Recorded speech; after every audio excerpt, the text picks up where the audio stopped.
Hello everyone, welcome to the commerce achiever platform. आज के इस सेशन से हम कंटिन्यू कर रहे हैं हमारा यूपीएससी सिविल सर्विसेज का ऑडिट का सेशन। और आज हम इस सेशन में कवर करने वाले हैं प्रीवियस ईयर पेपर का एनालिसिस। तो क्वेश्चन समझना बहुत ज़रूरी है भाई। सिलेबस कंपनी ऑडिट, हम एक एग्जांपल लेके चलते हैं। हमने ऑलरेडी डिस्कस किया कि कंपनी ऑडिट हमारे सिलेबस का पार्ट है और हमने सब्जेक्ट वाइज और कंपाइल्ड ऑल सब्जेक्ट्स को भी सिलेबस वाइज डिस्कस कर लिया है। अगर आपने वो सेशंस नहीं देखे हैं तो प्लीज़ हर एक सेशन वैल्यूएबल है। अगर टाइम कांस्टेंट है तो वीडियो स्पीड करके सुने, बट कोई भी चीज़ कॉम्प्रोमाइज़ ना करें। तो आज के सेशन में जो हम प्रीवियस ईयर पेपर एनालिसिस करने जा रहे हैं, इसकी क्या ज़रूरत है, क्या इसकी वैल्यू है, क्यों करना ये ज़रूरी है, ये इसलिए इम्पॉर्टेंट है कि भाई कंपनी ऑडिट का एक एग्जाम्पल लेके चलते हैं तो वो यूपीएससी में तो आता ही है और भी कई एग्ज़ाम्स में पूछा जाता है, like company secretary, cost accountancy, ICWAI, SSC, सारे एग्ज़ाम्स में पूछा जाता है, यूजीसी नेट वगैरह में। लेकिन आपके एग्ज़ाम में किस तरीके के क्वेश्चन आते हैं, क्योंकि कंपनी ऑडिट में भी चाहे हम डिविजिबल प्रॉफिट या डिविडेंड की बात करें या कोई भी टॉपिक की बात करें, टैक्स ऑडिट की बात करें, तो बहुत तरीके के क्वेश्चंस बन सकते हैं। थ्योरीज पे n number of the questions frame हो सकते हैं, बट ये जानना ज़रूरी है कि आपके एग्ज़ाम में किस तरीके के क्वेश्चन पैटर्न आते हैं। तो क्वेश्चंस को सेपरेटली समझना, उसे अंडरस्टैंड करना बहुत इंपॉर्टेंट है।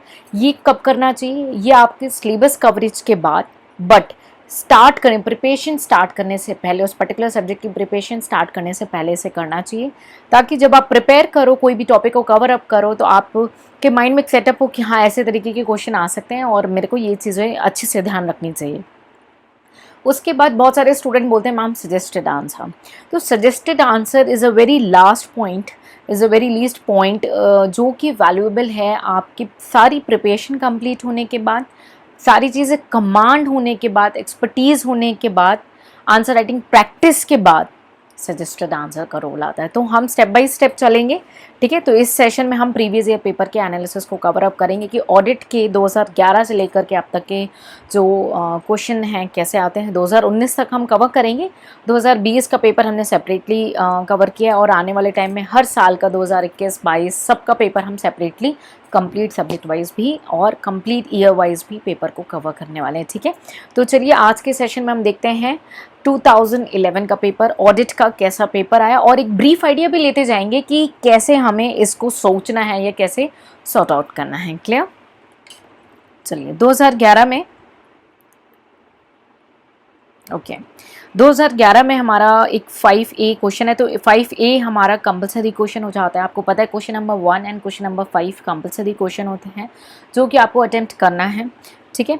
तो 5A क्वेश्चन हमारा कंपलसरी है, ठीक है। तो ये आपको क्वेश्चन अटेम्प्ट करना है, मैंडेटरी क्वेश्चन, आप इसे स्किप नहीं कर सकते हैं, ठीक है। Dividend can not be paid out of capital, explain it. Is there any exception to this rule of law?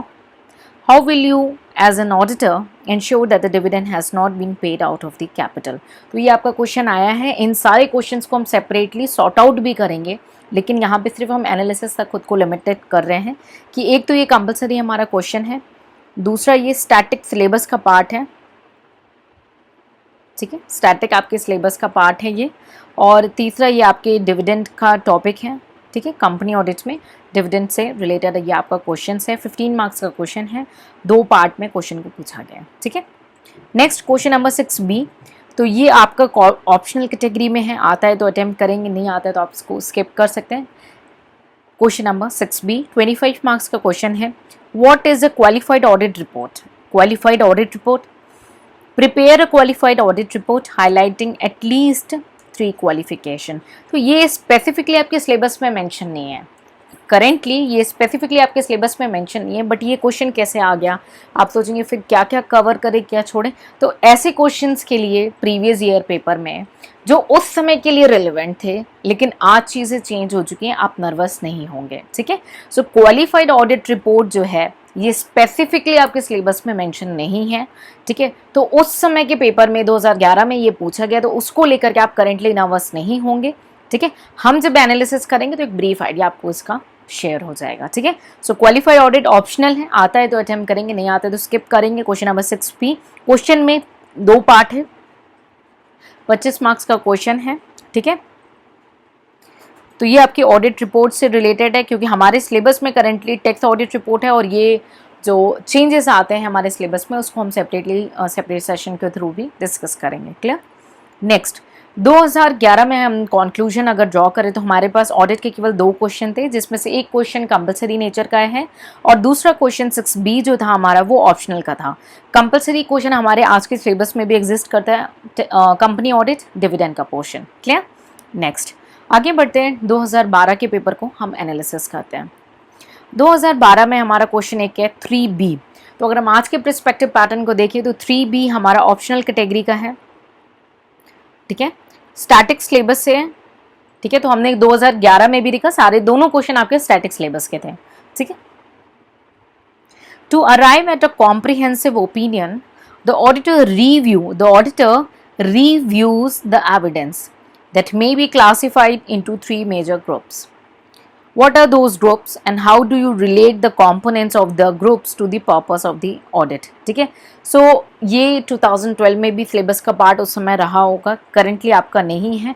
Audit evidence के ऊपर आपका जो ये है ये क्वेश्चन फ्रेम्ड हुआ है, तो वरीड नहीं होंगे कि ये आपके आज के सेशन में तो सिलेबस में है नहीं, तो ऐसे क्या पढ़े क्या छोड़े।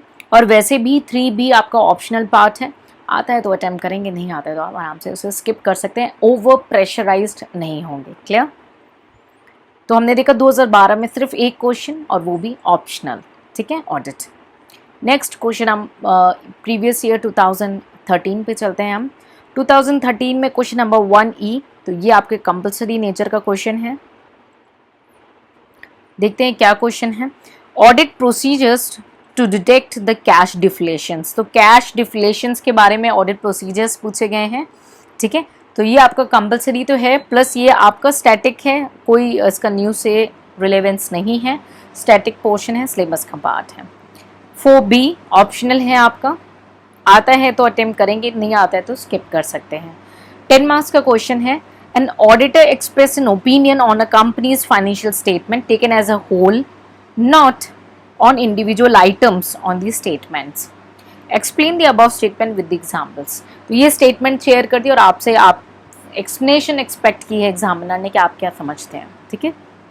ऑप्शनल है, आता है तो करेंगे, ठीक है। ये सारी ऐसे टाइप के जो क्वेश्चंस हैं ना स्टेटमेंट फॉर्म में, ये आपकी क्रिएटिविटी चेक करना चाहते हैं कि आपको कितनी नॉलेज है और नॉलेज होने के बाद आप उसको फ्रेम कैसे कर रहे हैं अपने आंसर राइटिंग में, उसका रिलेवेंस है। तो इसीलिए मैं बार बार आपको रिक्वेस्ट करती हूँ कि सिलेबस को कवर करने के बाद प्लीज़ आंसर राइटिंग जरूर करेंगे। Clear.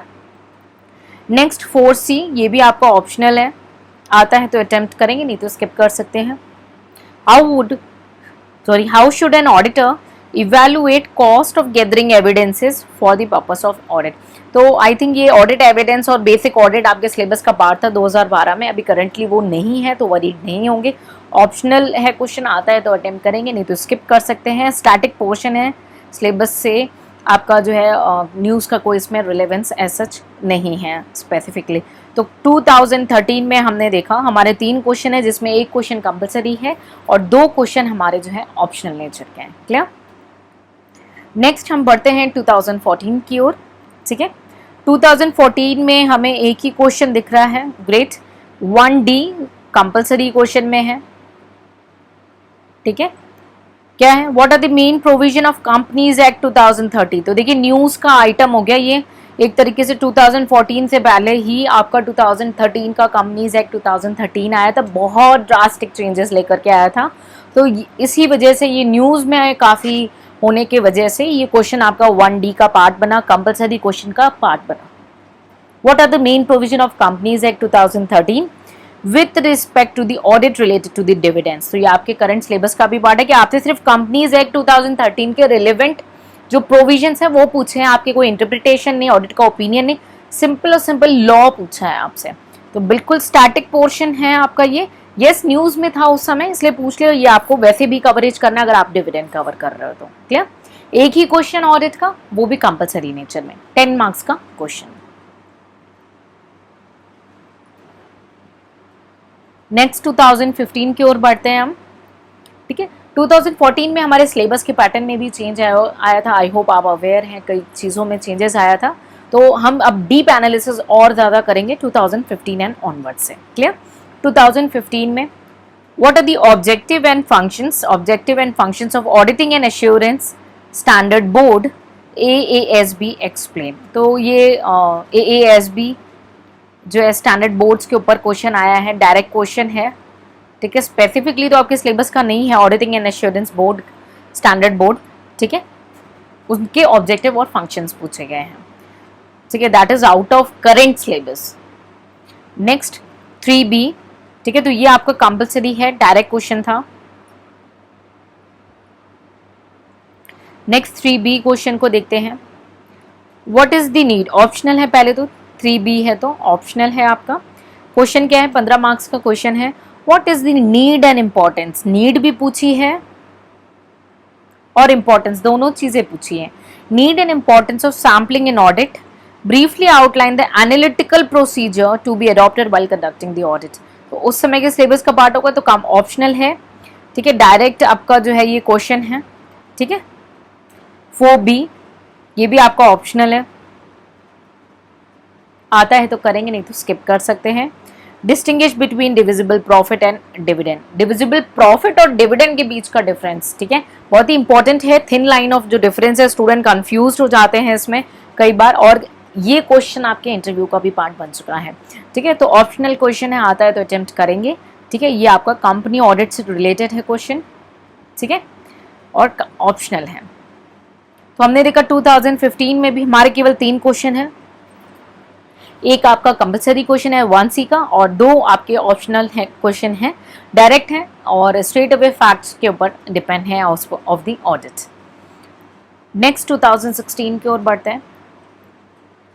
Audit of divisible profit enable the stakeholder to जज the philosophy of majority shareholders comment. तो ये आपकी क्रिएटिविटी एक्सपेक्ट कर रहा है यहाँ पे, ठीक है। एग्जामिनर आपकी क्रिएटिविटी चेक करना चाहता है कि भाई आपको फैक्ट्स पता है, प्रोविजन पता है, अब आप उसको कंपाइल अप करके यहाँ पे लिखो, ठीक है। तो वो कंपलसरी क्वेश्चन है,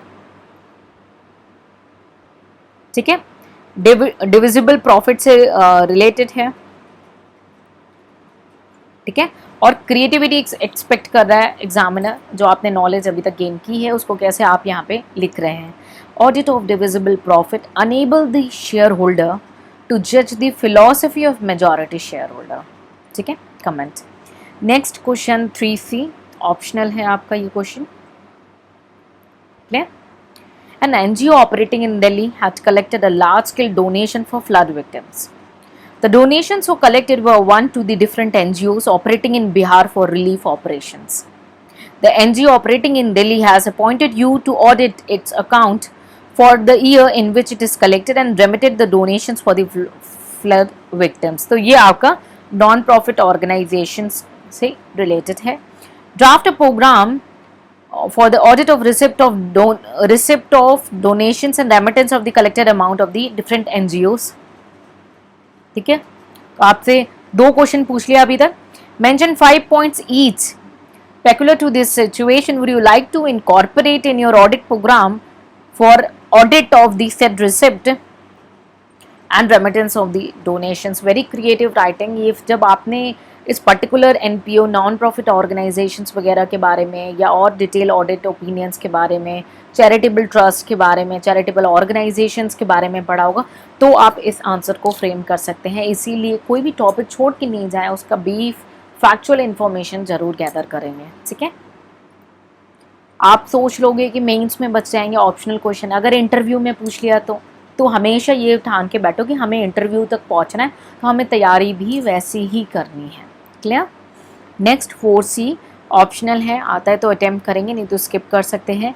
enumerate the steps to be taken by an auditor before declaring an NPA in a bank audit. ठीक है, नॉन परफॉर्मिंग एसेट्स डिक्लेयर करने से पहले कौन कौन से स्टेप्स लेने चाहिए, ठीक है, ऑडिटर को। तो ब्रीफ आइडियाज़ अगर आपको होगा बैंक ऑडिट के बारे में, तो आप इस आंसर में भी आपसे क्रिएटिविटी एक्सपेक्ट किए कि भाई आपको आइडिया होना चाहिए NPA के बारे में और क्या क्या एक आप काम कर सकते हैं। फैक्ट्स पता होंगे तो आप ऑटोमेटिकली ऑडिट जो है प्रोग्राम भी फ्रेम कर सकते हैं, स्टेप्स भी बता सकते हैं आराम से। 2016 में हमने देखिए 3 क्वेश्चन है, तीनों आपकी क्रिएटिविटी चेक कर है, तीनों ऐसे क्वेश्चन है जिसने आपकी क्रिएटिविटी की डिमांड की है। पहला क्वेश्चन कंपलसरी क्वेश्चन है, लास्ट 2 क्वेश्चन आपके ऑप्शनल हैं, आता है तो अटेम्प्ट करेंगे, नहीं तो स्किप कर सकते। लेकिन बहुत ही डायनेमिक और बहुत ही जो है चैलेंजिंग क्वेश्चन देखा मैंने अभी तक के सारे ईयर्स में 2016 का, जहाँ पे जो एग्जामिनर है आपकी पूरी पूरी क्रिएटिविटी चेक कर रहा है। यानी कि आपने केवल किताबी नॉलेज नहीं, आप ग्राउंड लेवल पे क्या कर सकते हो, आप ग्राउंड लेवल पे क्या एग्जीक्यूट कर सकते हो, वो सारी चीज़ें इन तीनों क्वेश्चंस के थ्रू 2016 में एग्जामिनर ने चेक की है। क्लियर? नेक्स्ट बढ़ते हैं 2017 की ओर। क्वेश्चन नंबर 1 ही कंपल्सरी है।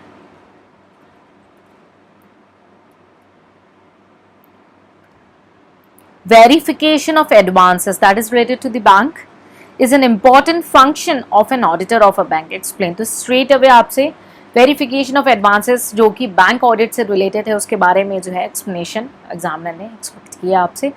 कंपल्सरी क्वेश्चन है, डायरेक्ट क्वेश्चन है। अगर आपने कुछ भी नॉलेज गेन की होगी एडवांसेस के बारे में, बैंक के एडवांसेस के बारे में, आप इस आंसर को बिल्कुल आराम से अटेम्प्ट कर सकते हैं। क्लियर? चलिए आगे बढ़ते हैं। 4A, क्वेश्चन नंबर 4A, और ये आपका ऑप्शनल क्वेश्चन है। आता है तो अटेम्प्ट करेंगे, नहीं तो स्किप कर सकते हैं। बिल्कुल आराम से 15 मार्क्स का क्वेश्चन है। A bank has received an application from a customer for a loan. You have to investigate on behalf of the bank the account of customers. तो आपसे बोला एज एन ऑडिटर नहीं, आपको इन्वेस्टिगेशन करनी है। यानी अब ये चैप्टर किसका हो गया? इन्वेस्टिगेशन का हो गया। तो you have to investigate as on behalf of the bank the accounts of the customers. ठीक है? Highlight those points would you like to concentrate upon. Simply creativity आपकी है, आपको एक जूते से निकाल के दूसरे जूते में बैठाया गया in putting your legs into somebody else's shoes, और बोलो वहाँ पे बैठ करके आप सोचो कि आप क्या स्टेप ले सकते हो। तो आपको प्रिपेयर कराया जा रहा है यूपीएससी के ग्राउंड लेवल पे। आपके जो क्वेश्चंस आते हैं ना, वो आपके लिए ग्राउंड लेवल में कैसे आप करोगे, ये सारी चीज़ें एग्जामिनर आपके आंसर राइटिंग से चेक कर ले जाएगा, और आप डिजर्विंग होगे तो अच्छे मार्क्स देगा और तभी वो आपको आगे क्वालिफाई करेगा। ठीक है? सो इसीलिए मेंस की आंसर राइटिंग प्रैक्टिस, जिसको आप बहुत सारे एस्पिरेंट टेकन फॉर ग्रांटेड लेते हैं, आप ले नहीं, आप हार्डवर्क करते रहें और practice simultaneously, understanding, memorising and writing, तीनों इंपॉर्टेंट हैं। क्लियर? तो हमने देखा 2017 में 2 क्वेश्चन, एक कंपलसरी और एक ऑप्शनल। ठीक है? और कंपलसरी आपका और ऑप्शनल 2016 में भी क्रिएटिविटी पे बेस था, 2017 में भी कंप्लीट क्रिएटिविटी आपसे एक्सपेक्ट की जा रही है कि आपने फैक्ट तो पढ़ा, उसको लिख कैसे रहे हो और क्या सोच रहे हो, कैसे एग्जीक्यूट कर रहे हो, वो भी एग्जामिनर आपसे एक्सपेक्ट कर रहे हैं। नेक्स्ट 2018 3B एंड 4B दोनों ऑप्शनल क्वेश्चन हैं। आता है तो अटेम्प्ट करेंगे, नहीं तो स्किप कर सकते हैं। ठीक है? State the point to be considered while determining the divisible profit. State the point to be considered while determining divisible profit in case of company. What are the auditor's duties in regard to payment of dividend by a company. ठीक है? तो auditor की क्या क्या duty, क्या क्या दायित्व होगा जब पेमेंट की बात आएगी डिविडेंड्स के बाय द कंपनी। ठीक है? तो बिल्कुल फैक्चुअल इन्फॉर्मेशन है। ठीक है? ट्विस्टेड करके आप इस आंसर को बहुत अच्छे से प्रेजेंट कर सकते हैं। जितना फैक्ट आपके टिप पे होगा उसका यूज करके ही इस आंसर को आप प्रेजेंट कर सकते हैं। क्लियर? ओके। 4B तो कंक्लूजन ड्रॉ करते हैं हम। 3B का ऑप्शनल है और स्टैटिक प्लस क्रिएटिविटी एग्जामिनर आपकी इस क्वेश्चन के थ्रू चेक करना चाहता है। Clear? Next 4B, the audit of bank is the audit of balance sheets and advances. Explain, distinguish between the performing and non performing. NPS और non NPS के बीच में आपसे डिफरेंसेस पूछा है, प्लस ऑडिट ऑफ बैंक्स और balance sheet and advances के बारे में पूछा। 2 क्वेश्चन है आपका, 20 मार्क्स का क्वेश्चन है। 4B optional. आता है तो अटेम्प्ट करेंगे, नहीं तो स्किप कर सकते हैं। ठीक है? 2 क्वेश्चंस। ठीक है? तो आपने ये नोटिस किया 2017 ये भी आपकी 18 आपका सॉरी क्रिएटिविटी चेक कर रहा है। तो 2016, 17 और 18 तीनों में हमने देखा कि एग्जामिनर ये देखना चाहता है कि आप ग्राउंड लेवल पे कैसे चीज़ों को एग्जीक्यूट कर रहे हो, आप ग्राउंड लेवल पे चीज़ें कैसे कंडक्ट करोगे, क्या आप डिजर्विंग। अगर आपने आंसर अच्छा लिखा है तो आपको अच्छे मार्क्स मिलेंगे और तो ही आप इंटरव्यू लेवल तक बैठ सकते हैं। तो इसीलिए मेंस की राइटिंग बहुत रिलेवेंट है। क्लियर? नेक्स्ट हम बढ़ते हैं 2019 लास्ट लेवल। इसके बाद हम बहुत ही रिलेवेंट कंक्लूजन निकालेंगे कि कौन से चैप्टर से कैसे हमें ज़्यादा वेटेज देना है, किस सीक्वेंस में पढ़ना है। 2019 में हमने पहला क्वेश्चन देखा, question number 1E compulsory question है, करना तो पड़ेगा ही, आए चाहे नहीं आए, ठीक है। तो 10 मार्क्स का क्वेश्चन है ये आपका, जिसमें पूछा गया explain 5 major points that an auditor shall keep in mind while conducting an audit of charitable trust, ठीक है। तो चैरिटेबल ट्रस्ट के बारे में ऑडिटर से केवल 5 पॉइंट बोले हैं, उससे ज़्यादा मत लिखना, और 5 पॉइंट इतने जोरदार होने चाहिए कि आप उसमें मैक्सिमम फैक्ट्स और अपनी नॉलेज और अपनी स्किल को वहाँ पे शो कर सके। ये भी एक स्ट्रिक्ट आपकी क्रिएटिविटी चेक करना चाह रहा है कि आप अपने नॉलेज को कैसे यूज़ कर रहे हैं, किस जगह पे यूज़ कर रहा है और कैसे यूज़ कर रहे हैं। तो 2016 से अगर हम ऑडिट का पैटर्न देखें तो कंप्लीटली चेंज हो चुका है। आपके फैक्ट की केवल नॉलेज पे नहीं टिका हुआ है, फैक्ट को आप एग्जीक्यूट कैसे कर रहे हैं, क्या एक आप दमदार ऑफिसर बन सकते हैं, कैसे आप एक्शंस लेंगे ग्राउंड लेवल पे, वो सारी चीज़ें आपके पेपर के थ्रू भाप ली जाएगी। ऐसे ही नहीं मेंस का एग्जाम फॉर्मेट हुआ, ऐसे ही नहीं आपके सिलेबस का पार्ट बना है, कुछ वजह रही है, ठीक है। सो अपना समय बहुत ही प्रिसाइसली और स्मार्ट स्ट्रैटेजी के साथ यूज, अगर ये पाना है तो हाँ, बस सोसाइटी को बताने के लिए आप यूपीएससी की तैयारी करो तो कोई इश्यूज नहीं है, बट अगर जिद है, पाना है ना, तो वो जिद मेंटेन रखो जब तक पाने लो। Work hard each and every day. उस कमरे के उस दरवाजे के बाहर आपको निकलना ही होगा और उस चमकते हुए सूरज की तरह आपको चमकना ही होगा, क्योंकि अभी तब तो आप अकेले रहे हैं, ठीक है। तो एक्सप्लेन क्वेश्चन नंबर 4C, ठीक है, ऑप्शनल है आपका ये, 10 मार्क्स का क्वेश्चन है। Explain how investigation is different from that of auditing. Investigation और ऑडिटिंग के बीच में डिफरेंस पूछ लिया गया है। Under what circumstances the central government can order for investigation of the company. कौन कौन से ऐसे सर्कमस्टेंसेस अराइज होते हैं जहाँ पे सेंट्रल गवर्नमेंट जो है इन्वेस्टिगेशन के लिए बोल देती है। तो फैक्चुअल है, कंप्लीट फैक्ट के ऊपर बेस्ड है। 2 क्वेश्चन हमने देखे 2019 में, एक कंपलसरी और दूसरा ऑप्शनल। तो आपने नोटिस किया होगा कि ऑडिट के पेपर में अब हम कंक्लूड करें, ठीक है, हम कंक्लूड करें, we are covering here till 2019। तो 2011 से लेके 2015 तक आपके completely fact and straight away questions थे। अब आपको उसको छोड़ देना है, क्योंकि अब आप आज के टाइम में एग्जाम देंगे। तो 2016 से 2019 तक आपने ये देखा, ठीक है, कि आपका क्वेश्चन फैक्ट तो आपको पता ही होना चाहिए, प्लस एग्जामिनर आपकी क्रिएटिविटी भी चेक कर रहा है, ठीक है। तो understanding of the concept, memorising and execution, क्योंकि एग्जामिनर आपके ब्रेन का सर्जरी करने नहीं आएगा, वो वही चेक करेगा जो आप कॉपी में लिख के आएंगे। सो प्लीज़ आंसर राइटिंग पे भी साइमल्टेनियसली फोकस करें। टॉपिक कौन से रिलेवेंट रहे ज़्यादा, तो हमने देखा सबसे पहले डिविजिबल प्रॉफिट प्लस डिविडेंड का टॉपिक हमारा काफ़ी रिलेवेंट रहा इस पर हमारे सिलेबस। उसके बाद हम एक क्वेश्चन हमारा इन्वेस्टिगेशन पे था, तो हम उसको भी ले सकते हैं, ठीक है। टैक्स ऑडिट से एक भी क्वेश्चन अभी तक नहीं आया हुआ है, ठीक है। उसके बाद अगर हम चेक करें, अगर टैक्स ऑडिट के बाद हम और भी क्राइटेरियाज को देखें कि भाई हमारा किस तरीके से हमारा सिलेबस में जो है क्वेश्चंस रेस्ड हुए हैं, कैसे क्वेश्चंस पूछे गए हैं, ठीक है, क्या क्या टॉपिक का आपका पार्ट रहा है, ठीक है। तो हमने देखा कि हमारा सबसे ज़्यादा जो वेटेज कवरेज है वो डिविजिबल प्रॉफिट का है और डिविडेंड का है, ठीक है। उसके बाद हमारा इन्वेस्टिगेशन से एक क्वेश्चन है, टैक्स ऑडिट से हमारे क्वेश्चन नहीं थे, बैंकिंग से क्वेश्चन है हमारे, ठीक है। तो अगर हम वेटेज दें तो नंबर 1 हम डिविजिबल प्रॉफिट एंड डिविडेंड को देंगे, सेकंड नंबर पे हम बैंकिंग को देंगे, ठीक है। उसके बाद इंश्योरेंस से अभी तक हमने एक भी क्वेश्चन को नहीं देखा। नेक्स्ट हमने जो है नॉन प्रॉफिट ऑर्गेनाइजेशन से क्वेश्चन देखा है और चैरिटेबल ट्रस्ट से देखा है। तो हम वेटेज अगर देना चाहे तो फर्स्ट नंबर पे हम देंगे कंपनी ऑडिट में डिविडेंड एंड डिविजिबल प्रॉफिट को, सेकंड में बैंकिंग को, थर्ड में एनपीओ और चैरिटेबल ट्रस्ट को कंबाइन, एंड फोर्थ में आपके इन्वेस्टिगेशन को, ठीक है। तो अभी तक अगर हम ऑब्जर्व करें तो हमारा जो है टैक्स ऑडिट से रिलेटेड और इंश्योरेंस से रिलेटेड एक भी क्वेश्चन नहीं आया, लेकिन इसको रूल ऑफ थंब नहीं बना लें, UPSC is unpredictable and full of surprises. तो कोई भी चीज़ छोड़ के नहीं जाएंगे, कोई भी चीज़ कॉम्प्रोमाइज़ नहीं करेंगे। बेसिक आइडिया, फैक्चुअल आइडिया, क्योंकि पता चले मेंस तो निकाल ले जाओ और इंटरव्यू में फंसा दे वो क्वेश्चन से, तो बेटर है कि फुल फ्लेज सिलेबस की तैयारी करके जाओ। जीरो नॉलेज के बेटर है थोड़ा सा अपने बेस नॉलेज बना के जाना है, ठीक है। सो आई होप ऑडिट में किस तरीके से क्वेश्चन आपके सिलेबस के अकॉर्डिंग पूछे जाते हैं, आपको ये चीज़ क्लियर हो चुकी हो हमारे इस प्रीवियस ईयर एनालिसिस के थ्रू, ठीक है। इसके बाद हम डिस्कस करेंगे क्या स्ट्रैटेजी आपको ऑप्ट करनी चाहिए, और हम एक सेपरेट सेशन के थ्रू ये भी डिस्कस करेंगे कि पर्टिकुलर टॉपिक को आपको कैसे कवर करना है, उसके लिए क्या स्ट्रैटेजी प्ले करनी है, कैसे आपने फैक्ट्स एंड सर्कमस्टेंसेस को समझना है और कैसे प्रिपेयर करके रिवीजन करना है, उसको भी हम सेपरेटली कवर करेंगे। और सजेस्टेड आंसर्स को भी हम फ्यूचर सेशंस में जो है टीम आपको कांटेक्ट करेगी और वो आपके साथ बताएगी कि how we are going to bring up the previous year paper with solutions, ठीक है। सो with this we are closing our today's session of the previous year paper analysis of UPSC Civil Service Examination Audit.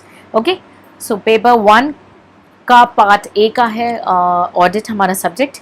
So I hope आपको analysis से support मिला हो। आने वाले time में हर साल में हम सेपरेट वे और एडवांसमेंट से प्रीवियस ईयर पेपर को एनालिसिस करेंगे ताकि आपको मैक्सिमम सपोर्ट मिल सके। So I hope you like it. Please keep sharing your words, it's very important for us, and do ask any queries, कोई भी queries हैं आप उसको हमारे साथ डिस्कस कर सकते हैं, हमारे साथ शेयर कर सकते हैं, ठीक है। सो स्टे कनेक्टेड, बिकॉज अगर आप को कोई नोट्स के या कोई न्यूज़ अपडेट्स के, कोई इन्फॉर्मेशन के अपडेट्स चाहिए हो, so you have to be connected with us, so stay connected with us, so see you further, till then take care, bye bye.